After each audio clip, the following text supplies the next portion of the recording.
Welcome back. Well, it's time to move to our next corporate conversation this morning. The Whirlpool stock has had a good 2017 so far with a gain of nearly 70%, that's 70. Now, the management recently met analysts where they indicated that they plan to double revenue by 2020 and they're also open to acquisitions. Kapil Agarwal, Vice President Marketing at Whirlpool, is now joining in. Mr. Agarwal, good to have you on the show. I'm actually going to start with the second point first. Nice. Acquisitions and inorganic growth. Do you have something on the radar right now, or is that a sort of a futuristic window that you've simply left open? It is, let's say, a futuristic window if you look at it beyond a couple of quarters. But yes, in the next 3 years, we are seriously looking at some. And there is a team that constantly works along with the global team to evaluate certain options that we have in India. So as and when we are ready, I'm sure we'll come up with some good news. Okay. Good morning, Mr. Agarwal.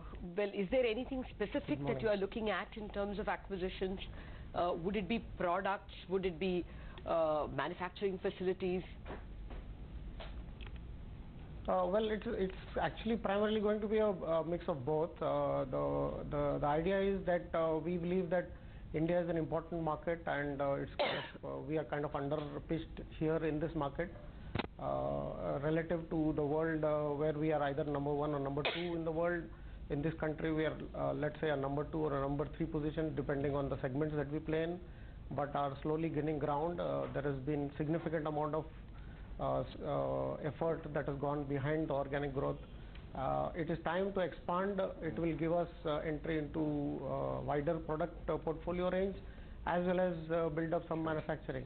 Okay. We already have our manufacturing, and we are planning to invest in manufacturing within our own plants to increase capacity and also innovations in the next 3 years. Okay. Mr. Agarwal, good morning. Let's talk about some numbers in that case, because analysts believe that you can report over 20% EPS growth at a CAGR of 20% over the next 3 or 4 years. Is that feasible? It's a function of what kind of demand we are able to generate and what kind of positions we are able to build in the marketplace. As of this moment, we are focused on the next couple of quarters because we believe that the next couple of quarters are going to be slightly tougher than what they have been in the last 2 quarters or so.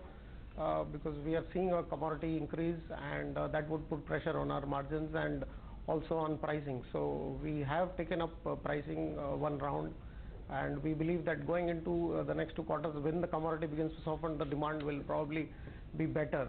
But right now, as we speak, the urban demand is kind of slowing down a little bit, while the tier 2, tier 3 and down below continues to be strong on the back of the distribution that we have built. So it is going to be a mixed 2 quarters. What happens beyond that, we don't know really. But yes, the idea is that we need to grow, and we need to grow profitably. What's the kind of capacity utilization?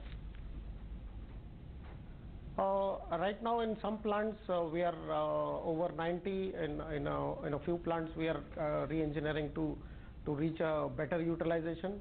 We would be in the range of 80% plus in most of our plants.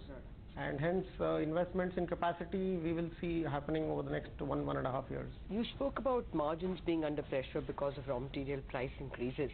Will 10% be challenging? Managing the 10% would be challenging, along with the growth expectations that we have set for ourselves. So to continuously grow at a double digit and manage the 10% is going to be the challenging, and that's the constant challenge that any company has. Your revenue growth and EBITDA growth was very impressive in the second quarter. Is a revenue run rate of 35% possible and an EBITDA run rate of 25%? Well, the revenue run rate may not be possible because what we believe is that over let's say a 4-quarter period or a yearly outlook, we are looking at a strong double digit, and we continue to focus our energies on getting that. We are focused on the fact that we continuously should be growing at a double digit quarter on quarter and a year on year basis. That quarter 2 was an exception.